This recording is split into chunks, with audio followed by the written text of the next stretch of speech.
If you ever feel like life's happening too fast and you've got no time to cry, you're in the right place. Hello and welcome to another episode of No Time to Cry. Whilst I've got you, if you can do me a massive, massive favour and just go and follow, subscribe, like our posts, make sure you're following us on social media, definitely subscribe on YouTube and follow us on Spotify. I would really, really appreciate it. So if you watched last week's episode, you will know that at the weekend I had my first hen do. So yeah, I had a great time. It was with my mum, my nan and my auntie. And it was nice. I think I said it was like a soft launch because I've got my kind of bigger hen do, which will be not this weekend, the weekend after. So it was really nice to do like, I suppose one, just to be a bride, because I feel like wedding planning is like exactly that. It's planning and it's doing loads of admin essentially, and then being able to just go and enjoy myself and celebrate and be like, oh my God, I'm actually getting married. And, you know, I suppose spend some time with the people that brought me up as well. So, you know, my auntie and I are very similar in age. She's not too much older than me, but I spent a lot of time with her when I was growing up, probably more like sisters to be honest. And then my nan has been a big part of my life from the very beginning. Like I've said, we've lived with my nan before.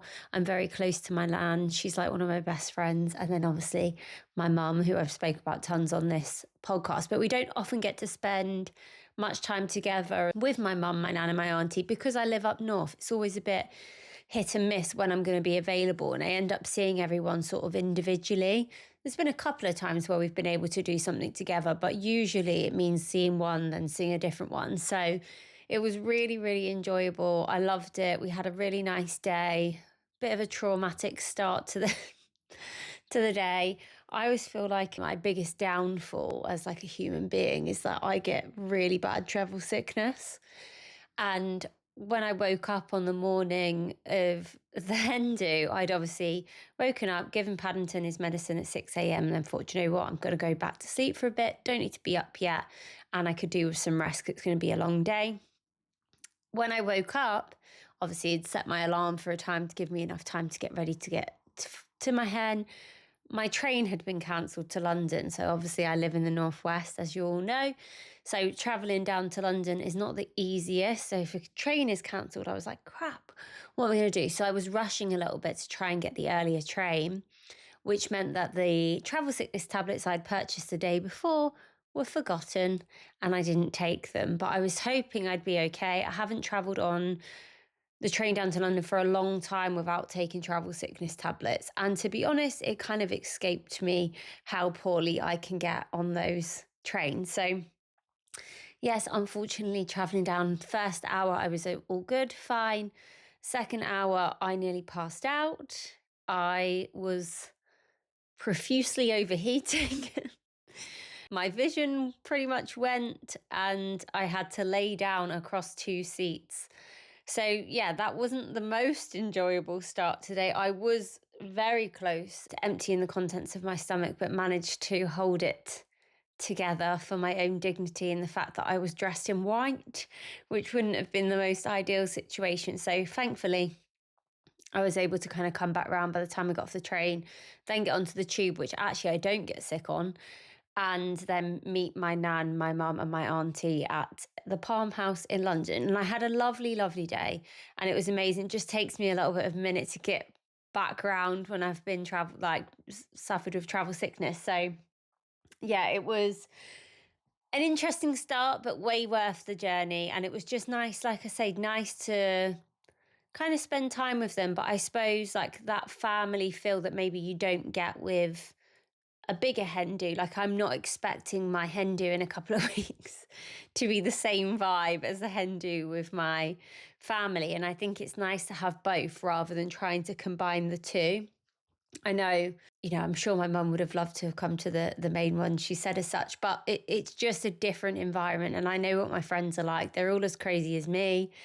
And it's a long weekend. I was saying to my mum, you might enjoy the first night, but when you've got to do another night and then you've got to do another night, like it is a lot. So I think she was glad for in the end that I did two separate. So yeah, just thought I would give you guys a little bit of an update on that. And one of the things that I did get out of the weekend, and I always feel like my nan gives really good advice. I kind of speak to her about all different sorts of stuff. She probably thinks in quite a similar way to me, but sometimes you can't see I think I'm good at giving advice. I'm not always good at kind of thinking that advice for myself. So I was talking to my mum, my nan, and my auntie just about like to-do list, and I've mentioned on the episode before, every time I'm taking something off, I'm adding another 3 things on.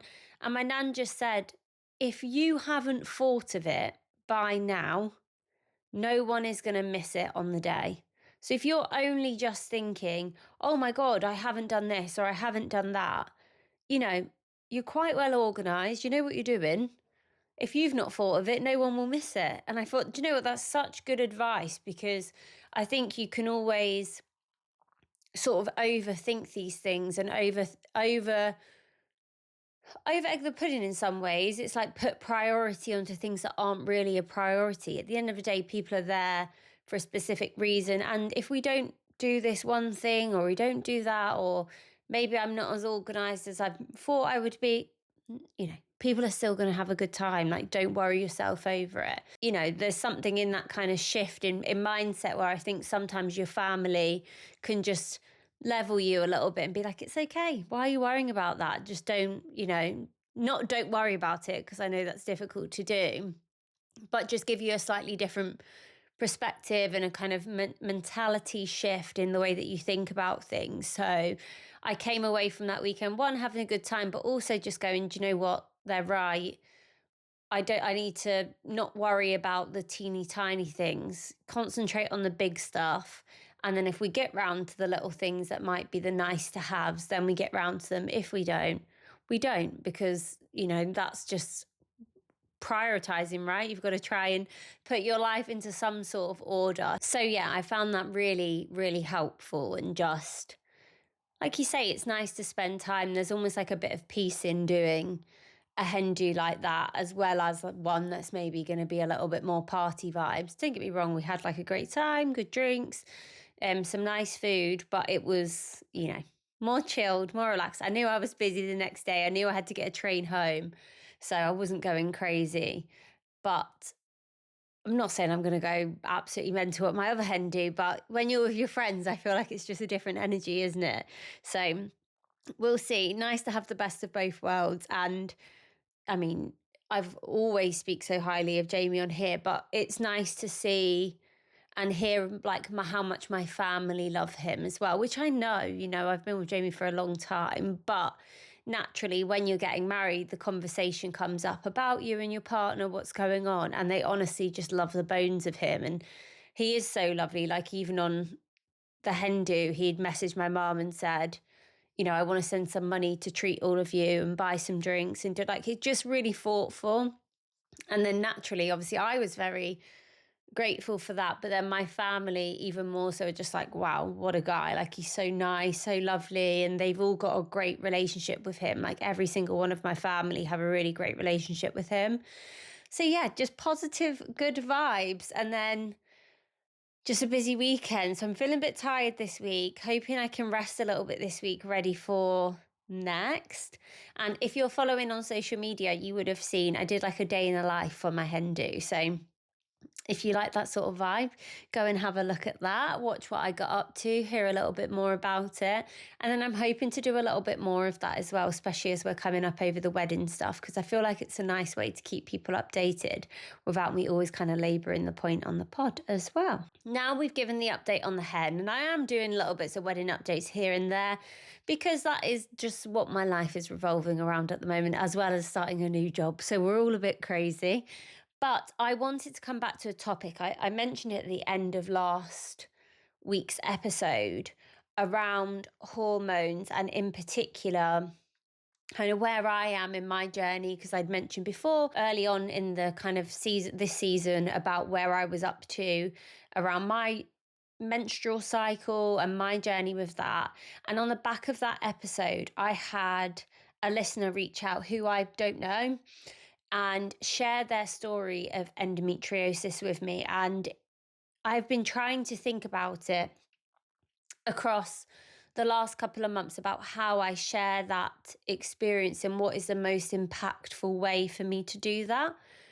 And I was just overthinking it. And in reality, I just needed to share it in its simplest form, which she has written a very, very long example of how this has impacted her life. And rather than me trying to rework that or reframe it, I should just read it to you as I received it, because when I received it, it really, really impacted me.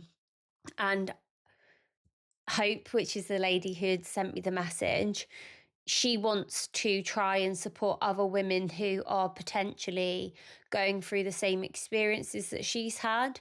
And I don't know, it kind of felt unjust for me to take her words and not do them kind of the justice that she did, because she wrote it so well. So yeah, what I want to do is share that with you. We can have a bit of a chat about it, and then I'll give you a small update on where I am with my kind of hormonal journey.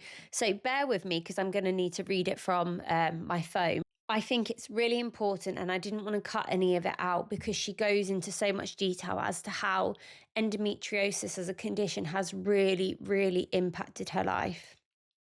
So Hope messaged, she found me on Facebook. She'd never come across the podcast before and just picked up that episode and had listened and just said that she really wanted to share. So, hi, I'd like to share my story, which I have written out, about endometriosis, where the NHS failed me in many ways, which nearly led to my death. Please see below. The story of a woman who refused to break. This is the story of a girl whose life was shaped by pain long before she understood what pain truly was. It is the story of a young woman who learned to advocate for herself, who endured more surgeries before 30 than most people face in a lifetime, and who still, despite everything, finds a reason to help and support others and to hold up strangers who battle the same invisible storm. This is my story of survival, grief, resilience, and strength. I've lived in pain for as long as I can remember. I was 11 when it began. At an age when most girls are discovering who they are, I was discovering pain. Sharp, relentless pain.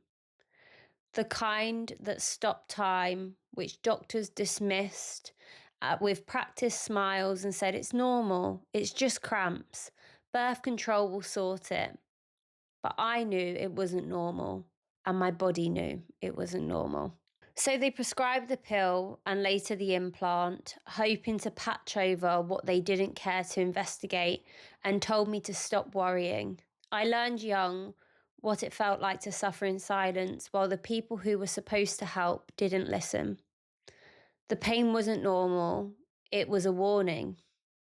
My body was fighting a battle that I never asked for, which went on for many years. 18 should have been the start of my adult life. Instead, it was my first surgery. When the diagnosis of endometriosis finally came, it didn't bring relief. If anything, it made everything heavier. Because the truth was, my illness had a name, but not a cure. And no one told me how ruthless it could be. I didn't know then that I would end up going on to have 12 surgeries before I turned 30. 12. The hardest was my hysterectomy. I had already been told that I would never have children, but hearing something so serious when you're young feels different, distant, almost hypothetical. The hysterectomy was meant to help. It was meant to stop the spreading, the burning, the invasion of tissue that never stayed where it belonged. At 24, it became real. It became a loss I had to carry because during that surgery, the surgeon made a mistake, a life-threatening one. I remember being rushed back into surgery. I nearly died, not from the illness itself, but from the very hands meant to heal me. Giving me goosebumps. I was terrified, internally bleeding, not knowing if I would wake up. It's strange how a moment like that can split your life in two. Before the trauma and after it. The trauma, both physically and emotionally, stitched itself into my bones that night. People think surgery ends when the stitches do, but the silence that follows, the heavy, suffocating quiet, is worse. My heart had shattered silently, but I was expected to carry on. The hospital offered me no help afterwards, no counselling, no emotional support, nothing. I left the hospital with a body I didn't recognise. I was grieving my health, my body, and my life, and no one prepared me for that kind of loss. The darkness that followed was suffocating. The grief pushed me so close to the edge that twice I nearly slipped. I overdosed twice, not because I didn't want to live, but because I didn't know how to live or how to cope with what I was left with. I didn't know how to be a woman in a world that didn't understand what had just been taken away from me. It wasn't from weakness, but from exhaustion. From fighting an illness few acknowledged, exhaustion from doctors brushing me aside, exhaustion from loneliness that chronic illness breeds. But I survived. I pulled myself back. Somehow I made it through. Maybe because a part of me, even then, wanted to keep fighting. Maybe because I wasn't ready to let endometriosis take everything from me. July 15th, I entered the operating room for the 12th time. 8 laparoscopies, multiple emergency interventions, the hysterectomy, a bladder surgery, a mitral off, because endometriosis didn't stop at my womb. And for anyone, I'm just going to say that if anyone doesn't know what a mitral off is, it's a surgical procedure that creates a channel between your bladder and the surface of your skin. So usually like a belly button to become catheterized. So I had to check the spelling of how to pronounce that. So it might not be 100% accurate, but it's worth noting that that procedure is major reconstructive surgery. So essentially it's when the natural anatomy is no longer like functioning correctly. So I'm going to continue just so you guys can know. So endometriosis didn't stop at the womb. It crept into my bowel, my bladder, my urethra, spreading beyond what anyone tried to contain in time, as well as the added mistakes made by the surgeon during my hysterectomy. So now I have a catheter going through a hole in my stomach. For how long, I don't know. Not forever, but for now. Until it fails, until the next surgery, until the next battle. Still, I storm on because the alternative is a darkness I've already escaped and a place I never want to revisit. I carry on because I know I may someday help another girl at 12, another woman at 24, another patient whose voice is being ignored. It's making me really emotional. My husband, my family, and friends are here for me always. They are my anchor and a reminder that even in the storms, you are not alone. During the quiet moments, in the darkest hours, and through the hospital visits and the nights where my body feels foreign, heavy and tired, they show me love, support, help, and acceptance. I've come to terms with my illness, not because I'm okay with what it's taken from me, but because I refuse to drown in it. I've learned that I have to accept the life I have in order to survive it. I dream of helping women like me, women wandering through pain without answers, women dismissed by doctors, women terrified, isolated, grieving their bodies, their fertility, their futures. If I could speak directly to every woman going through this, I'd tell her she's not weak, She's not dramatic, and she's not alone. We are stronger than anyone realizes. And even when we feel like breaking, we survive things that would crush most people. We survive trauma, grief, surgeries, scars, medical negligence, invisible pain, and the emotional destruction that comes with all of it.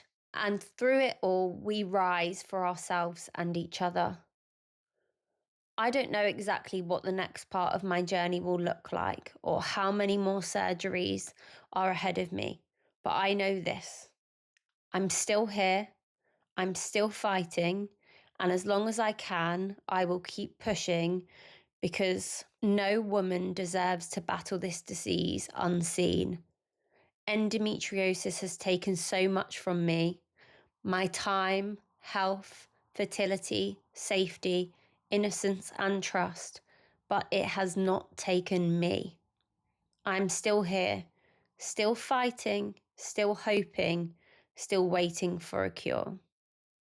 Hope. And honestly, I have to say from Hope's perspective how incredible she is for taking an horrific experience for the majority of her life and choosing to try and help and support other women who may be going through the same. Like, there's just a different level of individual that can sit there and absorb the trauma that they've been through and refuse to let it beat them, and refuse to let it beat other people as well. So I had to read it like that, because if I had read it in any other way, it wouldn't have been authentic to Hope, and it wouldn't have compelled the emotion that it had, because they are her words, they are her experiences, and they are traumatic and awful. And there are so many other women that are going through the exact same thing, or earlier on in that journey, or further along in that journey, and feel silenced, unheard, muted. They cannot speak about it, or if they do, it's brushed aside. And I just think it's so important to be able to share, because that pain doesn't just touch you physically, it touches your career, your relationships, your very existence. And if you don't talk about that, then it's even easier to brush it aside and not acknowledge it, even yourself, but also getting that validation from others. So, you know, I really do appreciate that Hope reached out to me with that, because I do have a lot of people in my life who have recently gone maybe through first surgeries to discover whether they do or don't have endometriosis, etc. I've got a couple of girls that I'm following on Instagram that are going through that journey as well, and it just felt quite poignant to me to be able to share Hope's experiences with the platform that I've created, albeit not a huge one. There's still hundreds of people that, you know, listen to what I'm talking about. So if I can support Hope in that tiny bit of her journey to be able to support other women and express to other women, then I really want to do that. So thank you, Hope. Thank you for being brave enough to share that and talk through it, because, you know, forget the physical side, the mental toll that's had, and pushing you to a point where you felt like you couldn't cope with life. That's horrendous.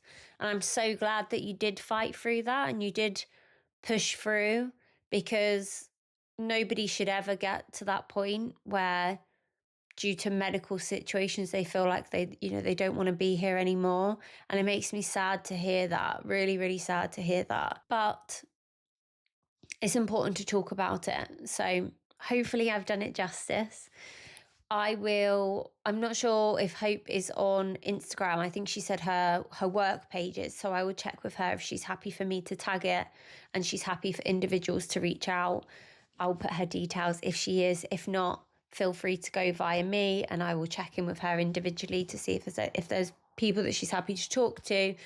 But yeah, really, really, really heartfelt message to receive. And it has taken, I've sat on it for a little bit because I wanted to make sure that I did it justice, and it felt like the right time for me to kind of do that. So hopefully you guys can kind of acknowledge the invisible weight for a lot of women as well. If you're a man listening to this, or you're a woman that doesn't perhaps experience difficulties with hormones or diseases such as endometriosis, is the invisible weight of what that looks like. I mean, I didn't realize how, even from my perspective, how intense and how life-changing that can be for individuals. So yeah, sadly so. And just to put, I know not everybody has a bad experience with the NHS, but I do genuinely believe there is just like a lack of medical understanding in women's health issues. So that's not to say the whole of the NHS is not doing good, because there's definitely light in that, but also I do feel like there's a lot of women that are being let down by the NHS, whether that be a lack of research, whether that be a lack of understanding. I'm not sure it's necessarily intentional, and please, if you work for the NHS and you're listening to this, I do appreciate how hard it is and how overwhelmed the NHS is, but there has to come a point where women aren't potentially losing their lives because people's lack of understanding in our health issues. So super important message, something to talk about. Happy to have conversations. I'd love to hear other people's opinions on that, and we can talk about that a little bit more. My update, to be honest, is a bit of a non-update, but it is one. So I wanted to read Hope's story first because I'm on a bit of a journey with mine and there's not too much information, but I thought I would share it because it's been an interesting experience for me. So I think the last time that we spoke about kind of hormones and where I was at, I'd just been sent off for some bloods, and what came back was, and this is where it gets difficult, guys, because it's really difficult to kind of measure. So my iron levels are low, but they are not outside of the healthy range. So they are, I don't know, verging on anemia, but not anemic. So then the doctors went, no need for another discussion, off you go. Now, luckily for me, I've got a lot of doctors that I'm friends with who were able to read through the results and be like, actually, they should be doing something with this, because we should be trying to be proactive rather than reactive. We shouldn't be waiting till you're anemic to say you should start taking some iron tablets, etc. So I am looking into that at the moment and trying to find the right tablets, unfortunately with advice from doctors that I know personally rather than my GP. But I did visit my GP recently because I had gone on a contraceptive for 3 months because I wanted some control over my menstrual cycle on the lead up to the wedding, because it is debilitating for me. So I just know that I won't be able to attend my wedding if I'm on my period on that day, which is really sad. It isn't normal. And there were certain bits of Hope's story that perhaps resonate with me slightly in terms of pain from a very young age and being put onto a pill when I was 13. And I'd maybe only had a couple of 3 or 4 periods before I went onto the pill, because the pain and the heaviness of my periods, they kind of just said to me, the pill will fix it. So I was on the pill for a long, long time. Then I came off it for a few years. And the pill, actually, during that time, I did still have very, very heavy, painful periods in comparison to a lot of my friends, but they were better than when I wasn't on it when I was younger. Then I decided to come off it because at the time I felt perhaps that it was feeding into my anxiety a little bit. So I came off the pill, and I am recapping a little bit of stuff I've already discussed. And then it took about 9 months to kind of, obviously, to all the hormones to get out your system. And then I really, really started suffering with my periods and my pain again. So,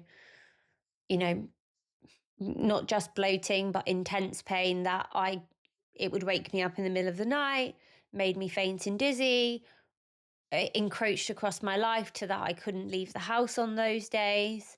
I use a menstrual cup. So one thing I don't suffer with is sort of like leaking or replacement of tampons on a regular basis. I found that that's what works best for me and is the most comfortable form of kind of, I don't know what you'd call it really. Like instead of towels and tampons, I go down the route of using a cup, and that's just felt the most comfortable and where I've kind of been able to deal with the flow the most.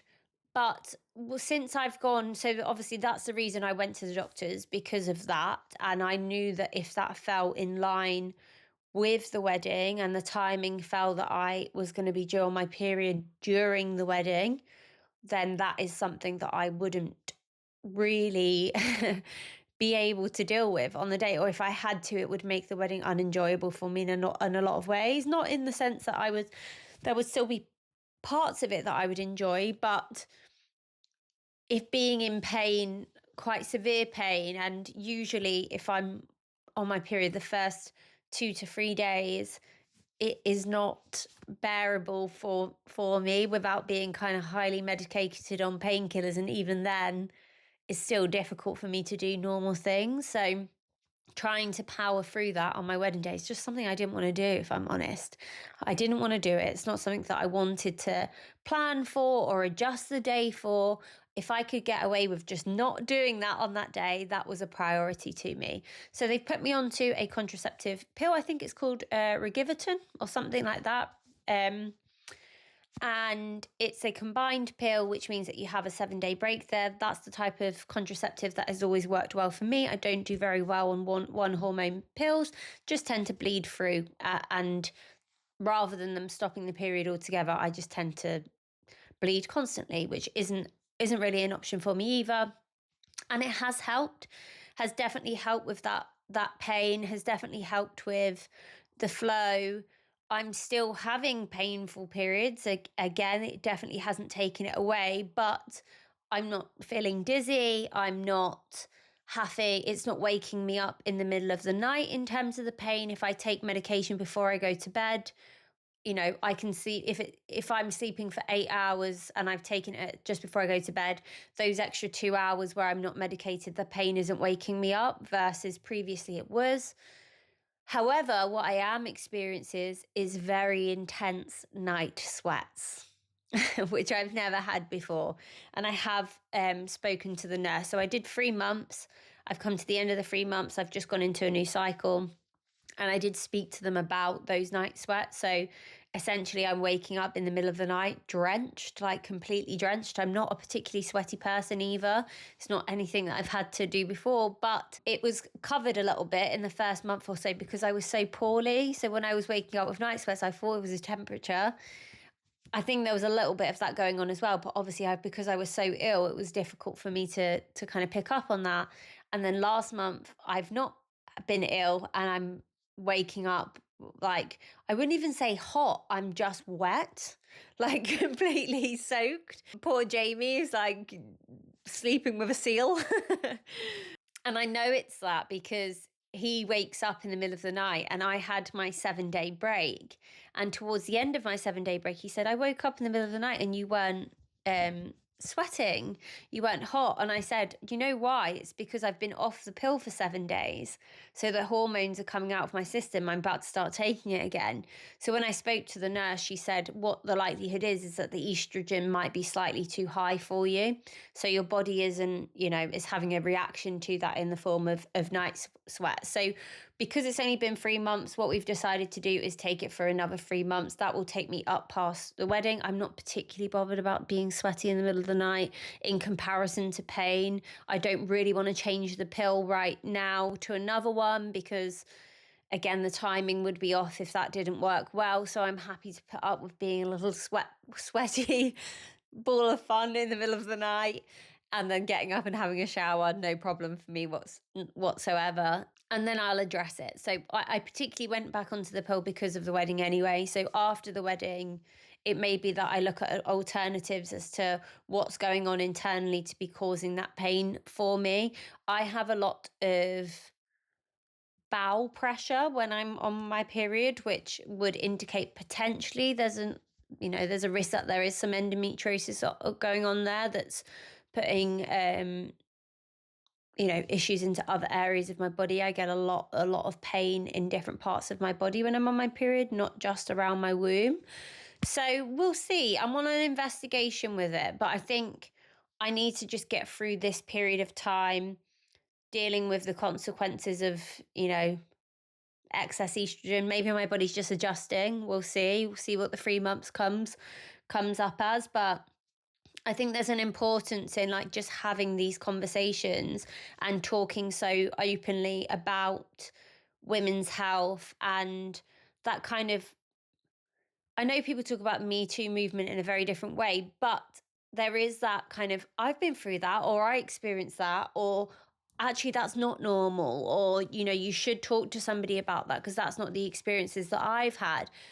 We have to talk because I think that helps when you go to the doctors as well, when you express, if they say, oh no, that's just normal, and you say, well, that's funny because I've spoken to 20 other women and not one of them or only one of them has similar symptoms to me. So if it's so normal, why am I the anomaly in that group? So again, it's just like having data and cause behind what you say. I think you have to advocate for yourself and you have to have confidence in that this doesn't feel normal and this doesn't feel right. And we know our bodies better than anyone. And I think you also, you've got to take on the fact they are medical professionals, but you also have a right to a second opinion. So if you feel like you are being ignored by your doctor or you're not getting the support that you need, make sure that you, one, make a complaint. That's important. But secondly, you ask to have a second opinion or a referral and just kind of make a point. I was quite lucky. The doctor that I seen the first time was very clear that this didn't, something wasn't right and that I could go on the pill, but there's probably something underneath it. So I know that once I've got past the wedding, I need to do some more investigation on that. But for the meantime, the pain is more bearable.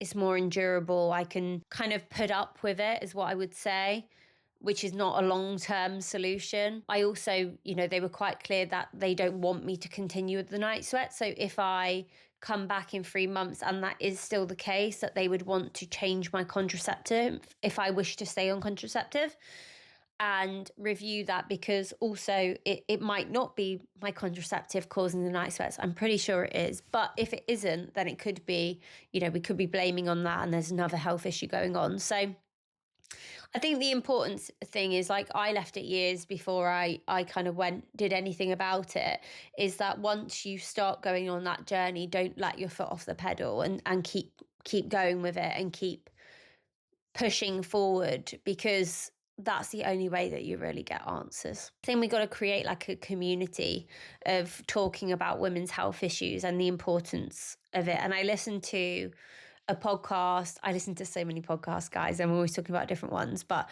I listened to a podcast called Staying Relevant, which is with Pete Wicks and Sam Thompson. But this week's episode, Sam had his sister on, Louise Thompson, and she was talking about her experience of giving birth and how she nearly died, and essentially kind of the rates of women passing away, and also, babies passing away just after being born in hospitals and experiences is on the rise. And again, that comes back to like the importance of women's health and perhaps being neglected. So there's lots of conversations, lots of things. She's doing a lot of work with government at the moment and trying to get some things pushed through. So maybe we'll talk about that another time. But I just think there seems to be a bit of a change in direction with this, where people are going, we're not happy to sit here and watch women die. We're not happy to sit here and watch women suffer. And if we have to shout about it and we have to, really, really get people to listen, we're going to do that, because enough's enough. So if I can play into that a tiny bit, I will do. So hopefully today has been useful to everyone listening. As I say always, if you're a male listening to this, it's super important that you just understand the women in your life and their experiences, but also it's good to know, right? What other people, it makes you a more empathic person if you can kind of sit there and listen to what other people may or may not be going through and the impact that it can have on different individuals in their life. So hopefully you found that all engaging. And if I am able to share Hope's Instagram, etc., please, share with her or share via me and our page the impact that her experiences and story has had on you, because I think it takes a lot for somebody to come forward and share something like that. So it's important that you show kind of gratefulness that they have shared and the impact that it's had. No TikTok of the week this week, because I think I've kind of spoke about somebody else's experience, which is usually what I do with the TikToks, but I do have a thought of the week. So again, this kind of comes back to some of the topics that we've spoke about before, but listening to your body is the highest form of self-respect. We are taught to ignore the whispers until our body completely screams. And that's definitely what I've done. But true health starts when we decide to prioritize our internal peace as much as our external progress. So there you go, your thought of the week. But it kind of comes back to that listening, in your body, what's going on. And at some point you have to prioritize that more than everything else. And I certainly prioritize it this year, but I had a bit of a kick up the bum with the wedding. I shouldn't have let that be the case.